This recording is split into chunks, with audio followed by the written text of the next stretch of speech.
Hi everybody.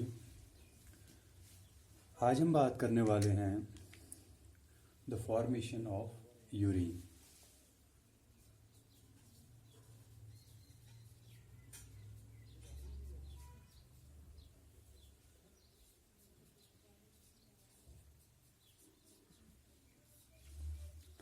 ठीक है, तो लास्ट के लेक्चर में हमने जैसे स्ट्रक्चर ऑफ नेफ्रॉन पढ़ा, तो इस चैप्टर के बिगिनिंग में मैंने आपको बोला था कि जो एक्सक्रीशन है, जो फिजियोलॉजिकल फंक्शन ऑफ एक्सक्रीशन है, तो इसका एसेंशियली एक मकसद होता है जो बॉडी में वेस्ट्स हैं,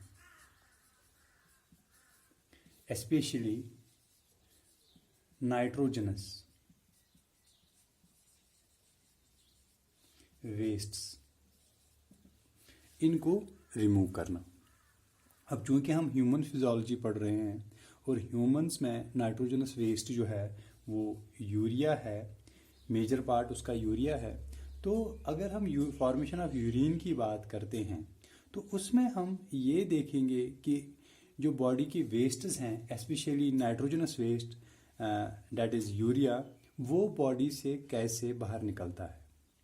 and it is essentially the functional capacity of the nephron. Nephron के बारे में हमने स्ट्रक्चर के बारे में पढ़ा, और आज जो हम पढ़ेंगे that is the functioning of nephron और द फॉर्मेशन ऑफ यूरिन।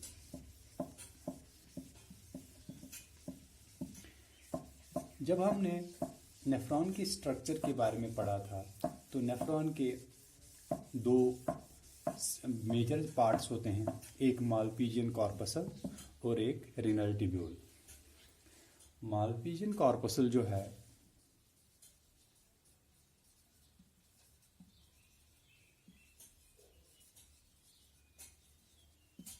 उसमें जो प्रोसेस होता है उसको हम बोलते हैं अल्ट्राफिल्ट्रेशन, और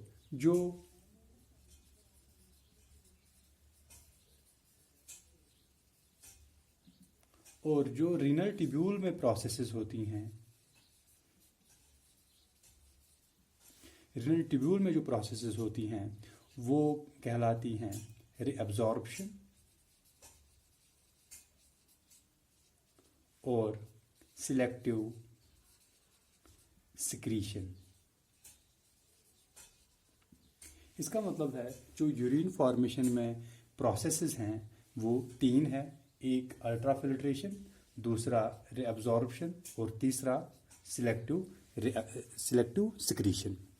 ये जो तीन प्रोसेसेस हैं यूरिन फॉर्मेशन के, अभी हम थोड़ा डिटेल में पढ़ेंगे।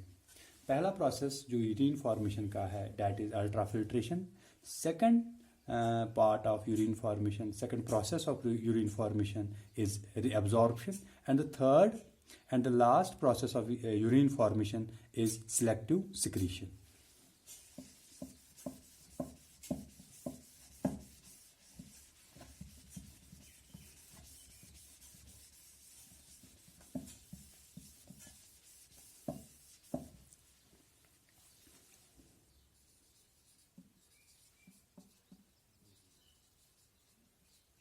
यूरिन फॉर्मेशन के कौन कौन से प्रोसेस हैं? अल्ट्रा फिल्ट्रेशन, दूसरा रीअब्जॉर्प्शन और तीसरा सिलेक्टिव सिक्रीशन। ठीक है, पहले हम अल्ट्रा फिल्ट्रेशन के बारे में बात करेंगे। अल्ट्रा फिल्ट्रेशन क्या होता है और इसमें कौन सी चीज़ें होती हैं। जब हमने ये चैप्टर स्टार्ट किया था तो हमने बोला था कि जो एक्सक्रीशन है, excretion is the process by which the body wastes are excreted via urine. तो जो ब्लड में वेस्ट्स हैं उनको किडनी, ब्रैकेट में मैं लिखता हूँ नेफ्रॉन, क्या करता है? ब्लड वेस्ट जो है किडनी या नेफ्रॉन क्या करता है, उन ब्लड वेस्ट्स को क्या करता है, फिल्टर करता है। और उस फिल्टर करने की प्रोसेस को क्या बोलते हैं, अल्ट्रा फिल्ट्रेशन। अब देखने वाली ये थोड़ा सा मैकेनिज्म हम थोड़ा डिटेल में देखेंगे कि फिल्ट्रेशन में, अल्ट्रा फिल्ट्रेशन की प्रोसेस में एक्चुअली क्या होता है। हम जानते हैं ब्लड जो है उसका एक अपना ब्लड प्रेशर होता है और ब्लड के कंपोनेंट्स क्या क्या होते हैं। अब मैं यहाँ पे एक बड़ी सी डायग्राम बनाऊंगा।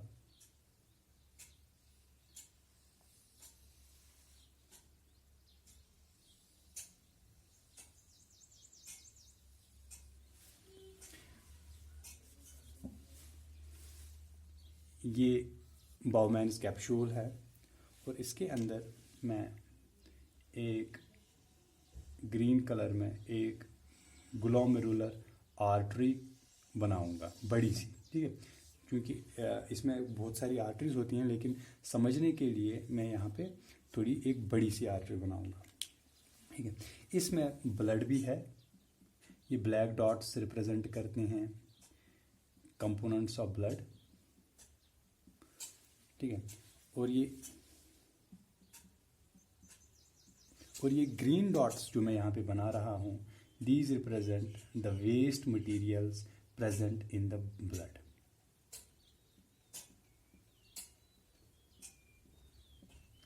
Black dots represent the normal components of the blood and the green dots represent certain wastes like urea, creatinine, etc. ठीक है। अब क्या होता है कि जो ये मालपीजियन कॉर्पसल है, इसमें क्या होता है, ब्लड फिल्टर होता है। और फिल्टर होने के बाद क्या होगा, ये जो ये ग्रीन डॉट्स हैं ये ब्लड से पास होके बाउमैन्स कैप्सूल का जो दो मेम्ब्रेन है, visceral membrane and parietal membrane, वहाँ से निकल ग्लोमेरुलर जो कैपिलरी है वहाँ से निकल के बाउमैन्स कैप्सूल में जो स्पेस है वहाँ पे चले जाएंगे, ठीक है। और ये ग्रीन डॉट्स क्या रिप्रेजेंट करते हैं, मैं वो अभी बताता हूँ। ये ग्रीन डॉट्स क्या रिप्रेजेंट करते हैं। ये जो ये ब्लैक डॉट्स हैं, जब ये ब्लड फिल्टर होता है, ये दोनों जो हैं, ये ग्रीन यहाँ पे मेम्ब्रेन और ये ब्लैक मेम्ब्रेन, ये जो मेम्ब्रेन होता है फिल्ट्रेशन मेम्ब्रेन, जिसके बारे में हमने पिछले स्ट्रक्चर ऑफ नेफ्रॉन में बात की थी, ये फिल्ट्रेशन मेम्ब्रेन रिप्रेजेंट करता है।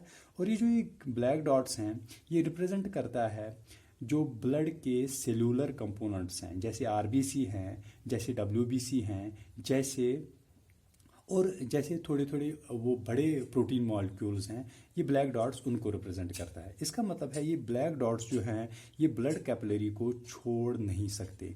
सिर्फ इसमें कौन से जो ग्रीन डॉट्स हैं खाली वो पास कर सकते हैं। ये जो ग्लोमेरुलर यहाँ पे मेम्ब्रेन है, इस मेम्ब्रेन को, फिल्ट्रेशन मेम्ब्रेन को खाली ये ग्रीन डॉट्स क्रॉस कर रही हैं। अब ये ग्रीन डॉट्स क्या क्या हैं, ये ग्रीन डॉट्स अगर मैं बोलूँ, ये रिप्रेजेंट करता है जो प्लाज्मा में पहले वाटर, ग्लूकोज, यूरिया, क्रिएटिन, ठीक है, मिनरल साल्ट्स जैसे सोडियम, पोटेशियम, कैल्शियम और कुछ विटामिन्स, ठीक है। ये सारी चीज़ें, ये जो ग्रीन डॉट्स हैं ये रिप्रेजेंट करते हैं जो सॉल्युबल पार्ट्स होते हैं, जो प्लाज्मा के कुछ कंपोनेंट्स हैं, जैसे वाटर है, ग्लूकोज है, अमाइनो एसिड्स हैं, यूरिया है, क्रिएटिनिन है और कुछ मिनरल साल्ट्स हैं। खाली वो इस फिल्ट्रेशन मेम्ब्रेन को क्रॉस करके बाउमैन्स कैप्सूल जो है, ये बाउमैन्स कैप्सूल है, इसकी जो स्पेस है उसमें आ सकती हैं, ठीक है। अब यहाँ पे ये देखने वाली बात है, ये जो है ये एफरेंट आर्टीरियोल है और ये इफरेंट आर्टीरियोल है। जो एफरेंट आर्टीरियोल से ब्लड आया उसमें ब्लड फिल्टर होके बाउमैन्स कैप्सूल में चला गया, कुछ कंपोनेंट्स बाउमैन्स कैप्सूल में चले गए, लेकिन जो इसमें कंपोनेंट्स रहे जैसे सेलुलर कंपोनेंट्स हैं, डब्ल्यूबीसीज, आरबीसीज और लार्जर प्रोटीन मॉलिक्यूल्स, वो इफरेंट आर्टरी से बाहर निकले, ठीक है।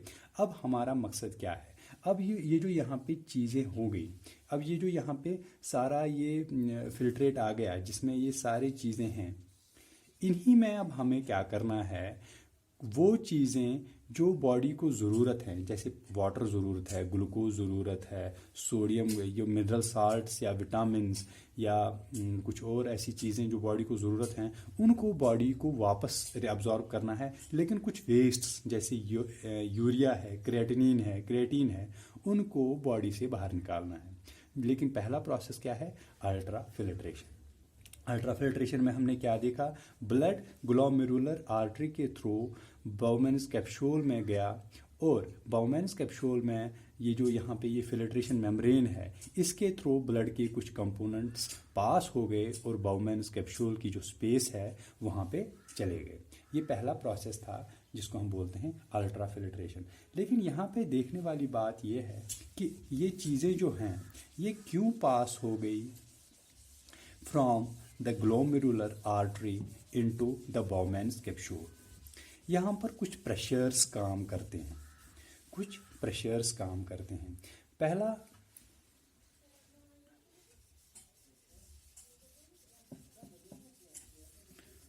अब हम बात करेंगे प्रेशर्स के बारे में कि कौन से प्रेशर्स एट प्ले हैं और जो रिस्पॉन्सिबल हैं द फिल्ट्रेशन ऑफ ब्लड के ब्लड जो है उसमें कौन कौन से प्रेशर्स काम करते हैं। पहला जो यहाँ पे प्रेशर है, जो मैंने यहाँ पे 1 रिप्रेजेंट किया, that pressure is known as the glomerular hydrostatic pressure. Glomerular hydrostatic pressure. पहला प्रेशर कौन है? Glomerular hydrostatic pressure. और वो प्रेशर कौन सा है? जो ब्लड यहाँ पे हमारे ग्लोमेरुलर आर्टरीज में है, उसका जो अपना ब्लड प्रेशर होता है उसको हम बोलते हैं ग्लोमेरुलर हाइड्रोस्टैटिक प्रेशर। उसको हम रिप्रेजेंट करते हैं GHP से, ठीक है। और वो कितना होता है? एक ग्लोमेरुलर आर्टरी में जो प्रेशर होता है that is equal to 60 mmHg, ठीक है। कितना है? 60 mmHg। अब मैं यहाँ पे शॉर्ट फॉर्म में लिखता हूँ GHP कितना है? 60 mmHg। पहला जो प्रेशर एट प्ले है that is glomerular hydrostatic pressure and that is equal to 60 mmHg। और ये ग्लोमेरुलर हाइड्रोस्टैटिक प्रेशर जो है यही पुश करेगा जो ब्लड के कंपोनेंट्स हैं, जो ब्लड के फ्लूइड कंपोनेंट्स हैं और परमिएबल कंपोनेंट्स हैं जो ये ग्रीन डॉट्स रिप्रेजेंट करते हैं, उनको पुश करना कहाँ से? ग्लोमेरुलर आर्टरी से बाउमेन्स कैप्सूल में। पहला प्रेशर ये है। लेकिन कुछ और भी प्रेशर्स हैं जो अपोज करते हैं इस ग्लोमेरुलर फिल्ट्रेशन हाइड्रोस्टैटिक प्रेशर को। वो कौन कौन सा प्रेशर है? पहला प्रेशर जो है that I will be representing by 2, that is the blood colloidal osmotic pressure. Blood colloidal osmotic pressure. ये ब्लड ऑस्मोटिक हाइड्रोस्टैटिक, ये ब्लड कोलाइडल ऑस्मोटिक प्रेशर क्या है? जो ब्लड में प्रोटीन्स हैं, साल्ट्स हैं और सारे जो उसमें मॉलिक्यूल्स हैं, उनकी वजह से ब्लड में एक ऑस्मोटिक प्रेशर आता है। वो तकरीबन 300 mmHg का होता है नॉर्मल एक इंसान में, ठीक है। लेकिन जो यहाँ पे अब बचा हुआ फिल्ट्रेट है, जो यहाँ पे बचा हुआ ब्लड है, that exerts an osmotic pressure of about 32 mmHg, ठीक है। कितना है? 32 mmHg। अब ये जो ब्लड कोलाइडल ऑस्मोटिक प्रेशर है वो क्या काम करेगा? क्या वो इस फिल्ट्रेशन को सपोर्ट करेगा या अपोज करेगा?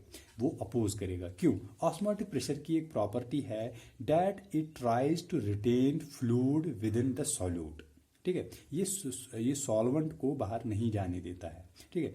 और ये जो ब्लड कोलाइडल ऑस्मोटिक प्रेशर है ये 32 mmHg का है। ये अपोज करेगा इस ग्लोमेरुलर हाइड्रोस्टैटिक प्रेशर को। और इस जो प्रोसेस ऑफ फिल्ट्रेशन है उसको अपोज करेगा। अब मैं यहाँ पे इस शॉर्ट में लिखता हूँ BCOP कितना है 32 mmHg, और ये सपोर्ट करेगा या अपोज करेगा? It will oppose the filtration. दूसरा हमारा प्रेशर कौन है? Blood colloidal osmotic pressure. Blood colloidal osmotic pressure वो कितना है 32 mmHg। और तीसरा हमारा एक और प्रेशर है जो यहाँ पे बाउमैन्स कैप्सूल है। बाउमैन्स कैप्सूल में हमारा अपना जो फिल्ट्रेट अब यहाँ पे ऐड हो गया, ठीक है, वो भी एक हाइड्रोस्टैटिक प्रेशर करेगा, and that hydrostatic pressure will oppose the glomerular hydrostatic pressure. वो जो यहाँ पे बाउमैन्स कैप्सूल में हमारा क्या हो गया, फिल्ट्रेट इकट्ठा हुआ है, ठीक है, उसको हम बोलते हैं capsular hydrostatic pressure. Capsular hydrostatic pressure. और कैप्सूलर हाइड्रोस्टैटिक प्रेशर जो है, जो यहाँ पे ये फिल्ट्रेट जमा हुआ है, इसकी वजह से जो प्रेशर बनता है that is equal to 18 mmHg। जो यहाँ पे फिल्ट्रेट है, जो यहाँ पे ऑलरेडी प्रेजेंट है, वो भी अगली जो प्रोसेस है फिल्ट्रेशन को उसको अपोज करेगा, and this is equal to 18 mmHg, ठीक है। अब ये जो दो प्रेशर्स हैं, pressure second and pressure third, that is blood colloidal osmotic pressure and capsular hydrostatic pressure, ये दो अपोज करेंगे इस ग्लोमेरुलर हाइड्रोस्टैटिक प्रेशर को। अब हम अगर इफेक्टिव प्रेशर देखें वो क्या बनेगा हमारा, जो हमारा इफेक्टिव प्रेशर है वो मैं यहाँ पे दिखाता हूँ। जो हमारा इफेक्टिव फिल्ट्रेशन प्रेशर है, इफेक्टिव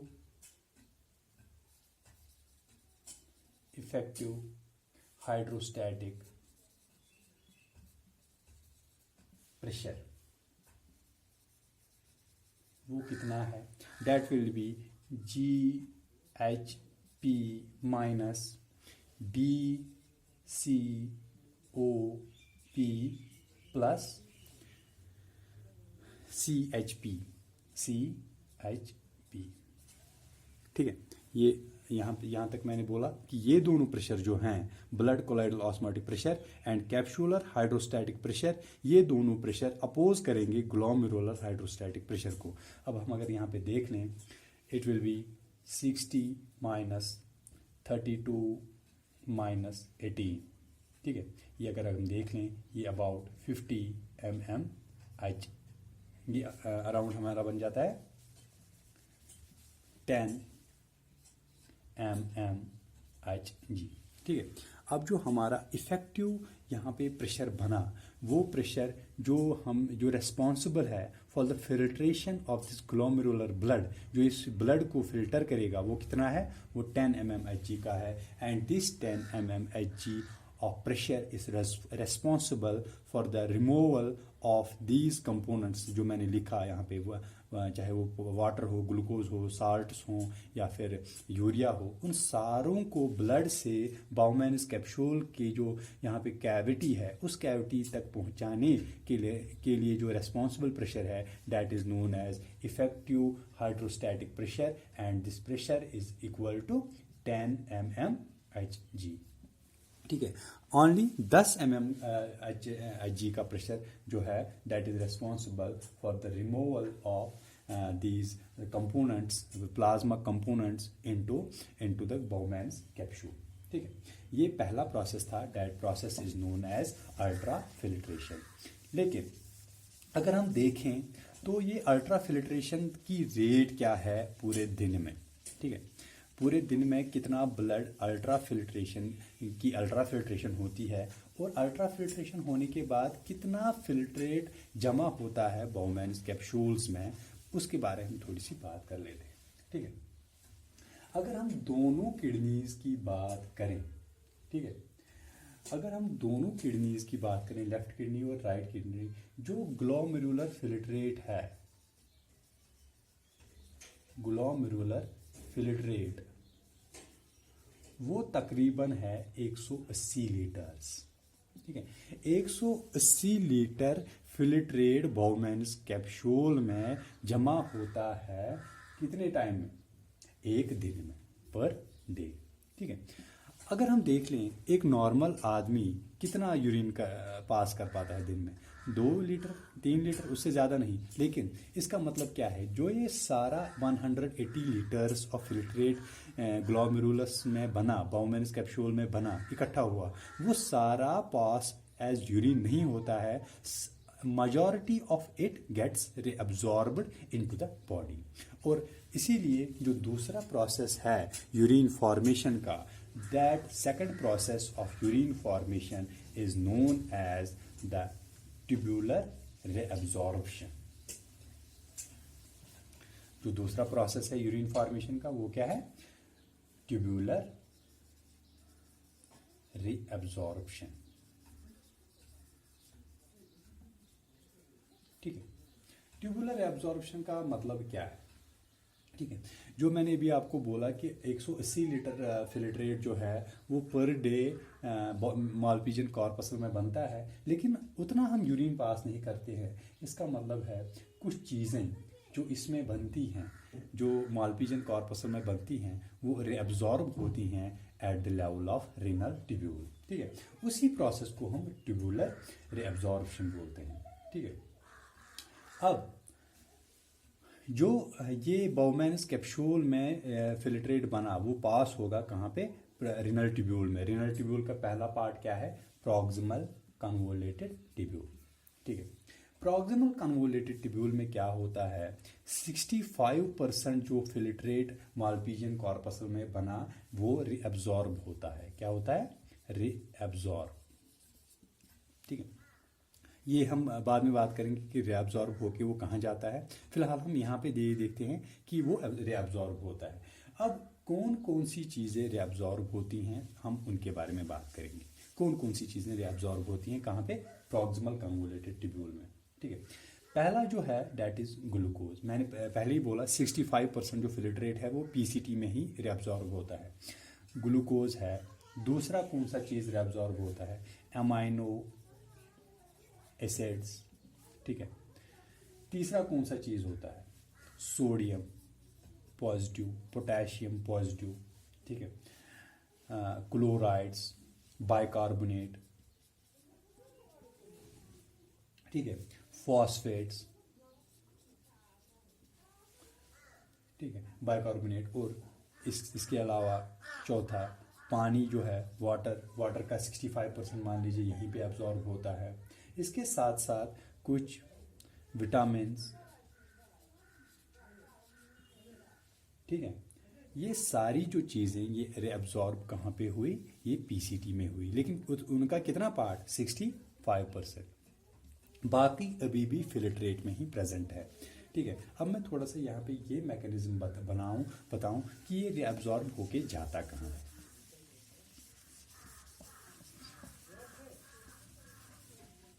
यहाँ पे मैं एक बड़ी सी डायग्राम बनाता हूँ पीसीटी की। ये उसकी सेल्स हैं, प्रॉक्सिमल कन्वोलेटेड ट्यूब्यूल की सेल्स हैं। मैंने आपको जब स्ट्रक्चर बताया था आपको प्रॉक्सिमल कन्वोलेटेड ट्यूब्यूल की, तो वो ट्यूब्यूल होते हैं वो बने होते हैं क्यूबाइडल एपिथेलियल सेल्स की। और इसमें क्या है इस टाइम, इसमें अंदर फिल्ट्रेट है। ठीक है, फिल्ट्रेट में 65% की फिल्ट्रेट जो है ये रीअब्जॉर्ब होने वाला है और ये पास होने वाला है कहाँ पे, बॉडी में।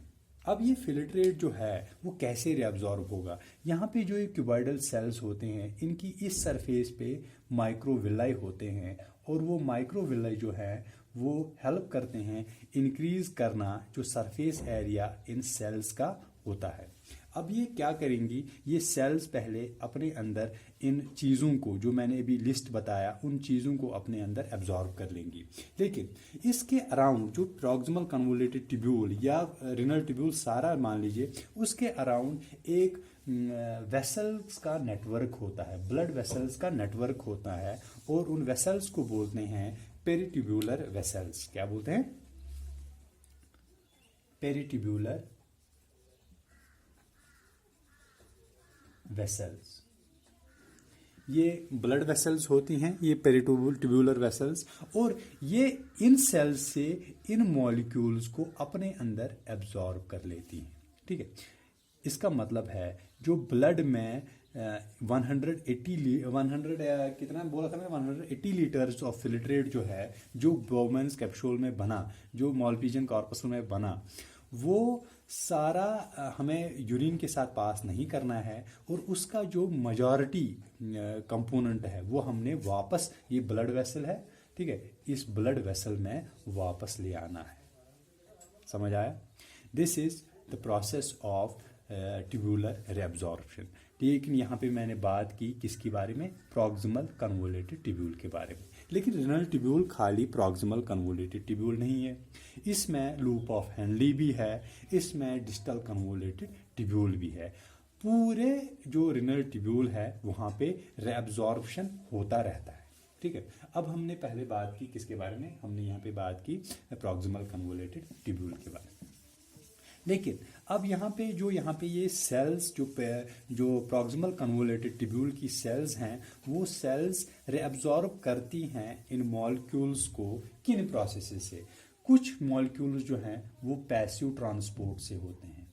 पैसिव ट्रांसपोर्ट, कौन कौन से मॉलिक्यूल्स हैं जो पैसिव ट्रांसपोर्ट से होते हैं, और कुछ मॉलिक्यूल्स हैं वो एक्टिव ट्रांसपोर्ट से होते हैं।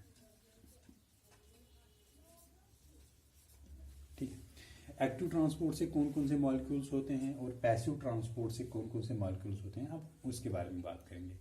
जो एक्टिव ट्रांसपोर्ट है उसमें दो टाइप्स होते हैं, प्राइमरी एक्टिव ट्रांसपोर्ट और सेकेंडरी एक्टिव ट्रांसपोर्ट। जो प्राइमरी एक्टिव ट्रांसपोर्ट है उससे हम जो सोडियम है, पोटेशियम है, ऐसे मॉलिक्यूल्स को हम प्राइमरी एक्टिव ट्रांसपोर्ट से एब्जॉर्ब कर पाते हैं। और जो सेकेंडरी एक्टिव ट्रांसपोर्ट है उस प्रोसेस से हम जो हमारा ग्लूकोज है, हमारे अमाइनो एसिड्स हैं, उनको, जो ग्लूकोज है और जो अमाइनो एसिड्स हैं उनको रेअब्जॉर्ब कर पाते हैं। प्राइमरी एक्टिव ट्रांसपोर्ट और सेकेंडरी एक्टिव ट्रांसपोर्ट के बारे में हमने एक बार डिस्कस कर भी लिया था, ठीक है। और जो पैसिव ट्रांसपोर्ट है, और जैसे जो वाटर है, that is absorbed by the process of osmosis, ठीक है। This was all about the mechanisms by which the molecules get reabsorbed in the proximal convoluted tubule। लेकिन इसके बाद जो अगला पार्ट है रिनल ट्यूब्यूल का, that part is the loop of Henley. और लूप ऑफ हेनली के बारे में जब हम बात करते हैं, लूप ऑफ हेनली जैसे आप जानते हैं उसके दो पार्ट्स होते हैं।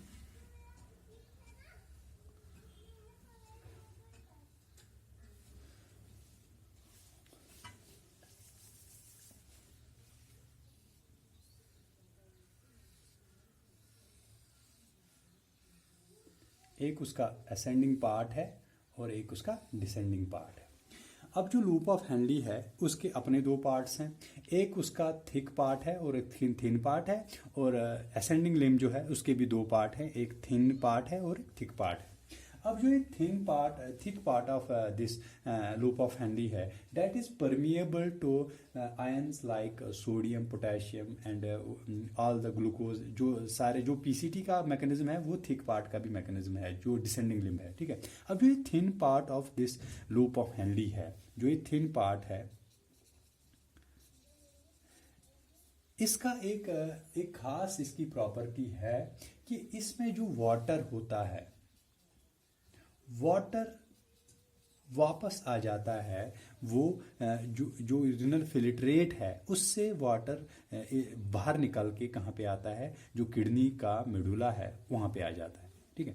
जो यहाँ पे thin part of this loop of Henle है, that is highly permeable to water, and that is why this water gets reabsorbed into the renal interstitium। जो किडनी का इंटरस्टिशियल स्पेस है उसमें ये वाटर बाहर आ जाता है और फिर एब्जॉर्ब होके जाता है कहाँ पे, जो पेरिट्यूबुलर कैपिलरीज हैं उस वहाँ पे चला जाता है, ठीक है।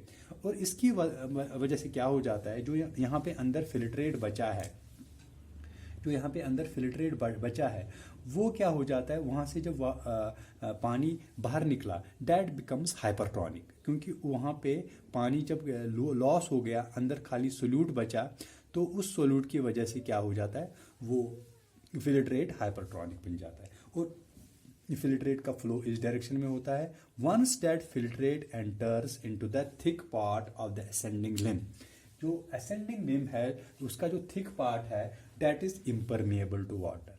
क्या है? Impermeable to water. उससे वाटर बिल्कुल भी पास नहीं हो पाता है, लेकिन that is permeable to ions like sodium, potassium, calcium, magnesium, chloride. ये सारे जो आयंस हैं वो कहाँ पे रिएब्जॉर्ब होते हैं? जो बचे हुए आयंस हैं वो एब्जॉर्ब होते हैं कहाँ पे? The thick part of the ascending limb of loop of Henley.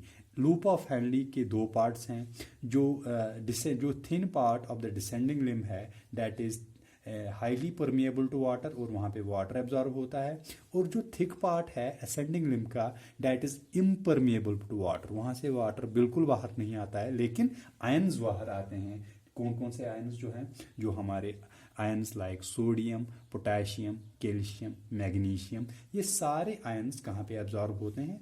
जो बचे हुए, जो पीसीटी में एब्जॉर्ब नहीं हो पाए, वो एब्जॉर्ब कहाँ पे होते हैं? जो हमारा जो thick part of the ascending limb है वहाँ पे एब्जॉर्ब हो जाते हैं।